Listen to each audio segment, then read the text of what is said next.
pranks that ended in death. Don't stop. In August 2011, Ohio high school friends Derek Greenlee and Seth Stonerock thought so highly of their prank, which saw the two wrap a stop sign in plastic wrap to render it barely visible, that they opted to brag about it on Facebook. This would prove to be a rather clear criminal evidence after two elderly sisters failed to see the hidden sign and drove straight through, getting blindsided by an SUV which had the right of way. Older sister Mary was killed instantly while the younger Janine died later in a hospital. Both teens were charged with tampering with a traffic control device and involuntary manslaughter. A royal pranking.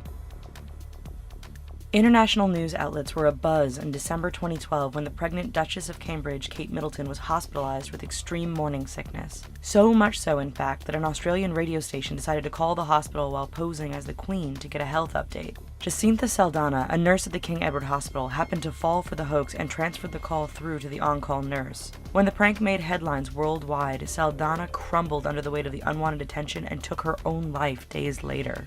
Suicidal scare.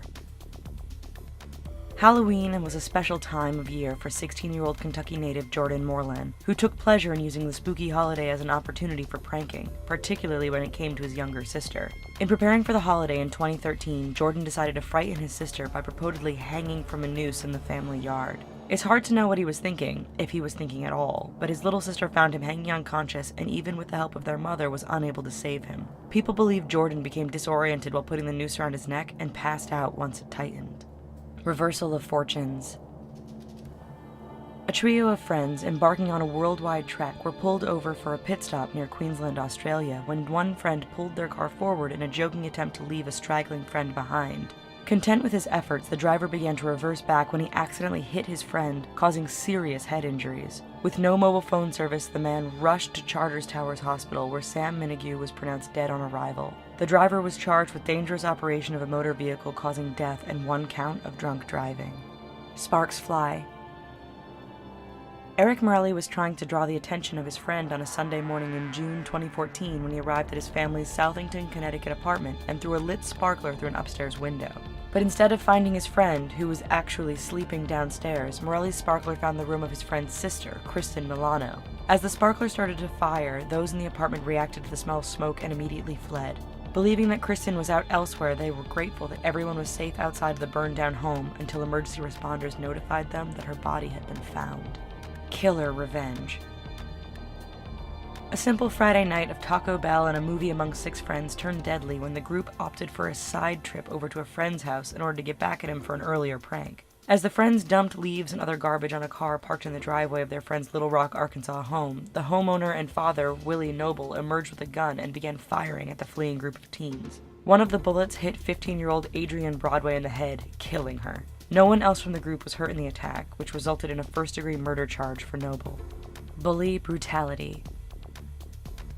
A horrific case of bullying in Russia led to the tragic death of 17-year-old Sergei Kasper, a student at the Polytechnic College No. 8.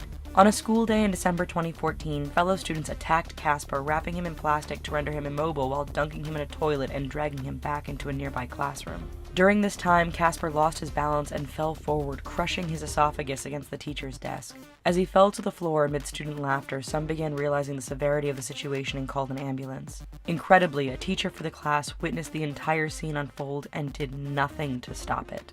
A rapid descent. Peter Antum swore revenge when Danny Vasquez, a work colleague at a U.S. meat rendering plant in suburban Philadelphia, yanked his chair out from under him as a silly prank earlier that year. For Antum, a suitable response to a sore bum and some hurt pride was to fatally stab Vasquez the next day. Despite the help of horrified onlookers, Vasquez was later pronounced dead at the local hospital. Antum, meanwhile, was found by police hiding in a nearby shed with self-inflicted knife wounds of his own. He underwent surgery for his injuries and was charged with murder while hospitalized. Gun fun. Nicholas Bell was trying to put a scare into his sleeping friend Jeffrey Charbonneau over Thanksgiving weekend in 2010 when he shot what he believed to be an air rifle at Charbonneau. It turned out that Bell had shot a real loaded .22 caliber hunting rifle at his friend, hitting him in the chest and killing him. Remarkably, Bell had also shot Charbonneau 1 year earlier with a BB gun, and a video of the incident showing Charbonneau bleeding as Bell is heard laughing in the background. Bell served a year in prison for simple assault with a weapon and reckless endangerment, while also getting a deferred 7-year sentence for manslaughter. We hope you found this video interesting. Here are some links to some other videos that you might enjoy. Don't forget to click subscribe, and thanks.